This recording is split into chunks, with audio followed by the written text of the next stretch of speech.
शुरुआत करते हैं जम्मू के सरहदी इलाकों की, क्योंकि खबर इस वक्त पुंछ से सामने आ रही है, जहां पर वसी इलाके का ऑपरेशन शुरू किया गया। और ये ऑपरेशन तब शुरू किया गया जब मुश्तबा अफराद की नकल हमल देखने को मिली और उसके बाद गुरसाई और गुरसाई से मुंसलिक तकरीबन 1 दर्जन के आसपास गाँव के अंदर सिक्योरिटी फोर्सेस को हाई अलर्ट पर कर दिया गया है। रात देर गए ये ऑपरेशन शुरू हुआ था, जो आज सुबह तक अभी तक जारी है और मुख्तलिफ मकामात पर गोलियों और धमाकों की आवाज भी सुनाई दे रही है। सिक्योरिटी एजेंसीज ने अगरचे अभी कोई भी वजाहती बयान जारी नहीं किया है, ताहम आईनी शाहिदीन के मुताबिक सिक्योरिटी एजेंसीज को मुसद्दिका इत्तला मिली थी कि मुसल्लह अफराद इस इलाके के अंदर हैं और उनकी पकड़ दकड़ और उन्हें कन्फाइन करने के लिए वसी इलाके का ऑपरेशन शुरू कर दिया गया है। गुरसाई पुंछ का इलाका, जहां पर आज ऑपरेशन का दूसरा दिन है और आज सुबह भी लगातार गोलियां और धमाकों से पूरा इलाका दहल उठा था। मुश्तबा अफराद की नकल अमल के बाद सिक्योरिटी एजेंसीज ने मुश्तरका ऑपरेशन इस बड़े इलाके के अंदर शुरू कर दिया और अभी तक इतलात के मुताबिक कमोबेश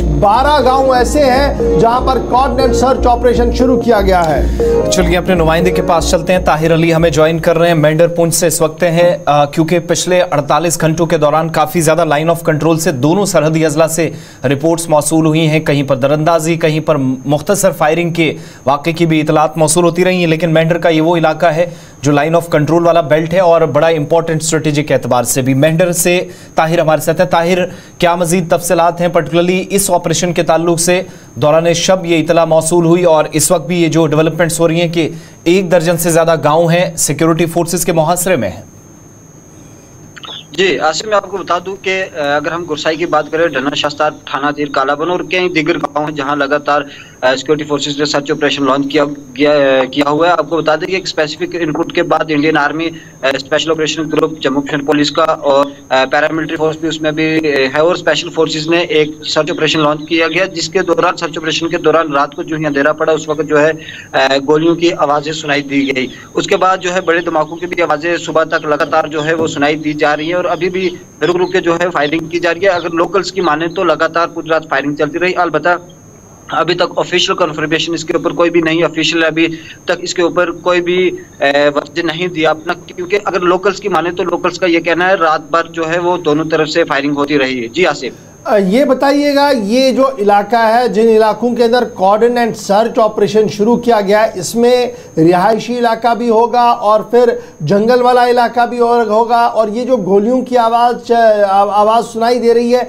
क्या ये रिहायशी इलाके से है या फिर जंगल के उस वसी इलाके से है जो लाइन ऑफ कंट्रोल के बिल्कुल पास में है? जी गौर, मैं अगर आपको बता दूं कि ये वही इलाका है ढन्ना शास्तार जहां इंडियन एयरफोर्स की गाड़ी के ऊपर अटैक किया गया था। ये वही एरिया है और उसी के साथ वाले जो गांव हैं ये वही गांव है, यहाँ रिहायशी इलाके भी है। और अगर हम ऊपर की बात करें तो ऊपर यहाँ कई जंगल भी मौजूद हैं और साथ में रिहायशी इलाका भी है।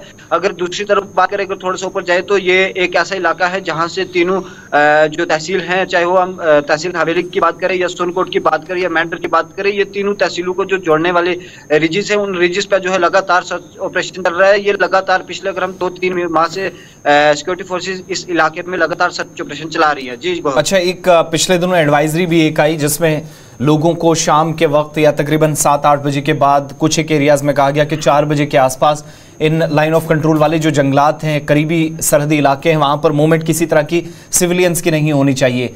वो एडवाइजरीज भी आज के वक्त में बरकरार हैं और चूंकि चुनाव भी सेकेंड फेज में इस एरिया के अंदर होने जा रहा है, तो उस एतबार से भी इन ऑपरेशंस को अहम माना जाए या फिर यहीं तक रखा जाए जो मामूल के मुताबिक ऑपरेशंस होते थे और बाद में महीना 1.5 महीना चले और ख़त्म कर दिए गए?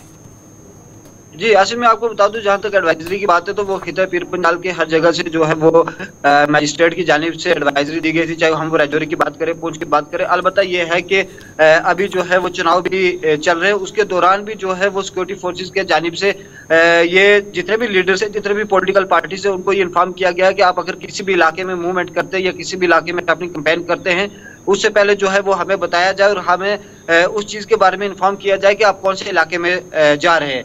अगर हम जंगली इलाकों की बात करें तो जंगली इलाकों में जो एडवाइजरी थी वो बिल्कुल अभी भी बरकरार है। अगर किसी शख्स को परेशानी आती है तो वो पहले वहाँ के जो रिप्रेजेंटेटिव हैं, जो साबका सरपंचेस या पंचेस या फिर नंबरदार या चौकीदार हैं, उनके साथ राब्ता करते हैं और उसके बाद जो है वो घरों से बाहर निकलते हैं। और जो एडवाइजरी में सबसे अहम पॉइंट था कि जो लोग ब्लैंकेट्स ओढ़ के निकलते हैं या चादरों का इस्तेमाल करते हैं, उसके ऊपर भी काफी लोगों के ऊपर जो है रोकथाम लगाई गई है। जी आसिफ। चलिए, बहुत शुक्रिया हमारे साथ ताहिर अली ज्वाइन करने के लिए। बता रहे थे कि गुरसाई का इलाका जहां पर वसी इलाके के अंदर ऑपरेशन जारी शुरू कर दिया गया है। तब अभी सरकारी तौर पर या अस्करी ज़रायों ने अभी इसकी कोई भी तस्दीक नहीं किया क्या यह एनकाउंटर है या सिर्फ कॉर्डन सर्च ऑपरेशन। लेकिन जो मकामी आबादी है वो लगातार ये बता रही है कि कल से इस वसी इलाके का ऑपरेशन किया गया। 12 के करीब गाँव के अंदर सर्च ऑपरेशन चल रहा है। धमाकों और गोलियों से भी इलाके के अंदर दहशत मची हुई है। फिलहाल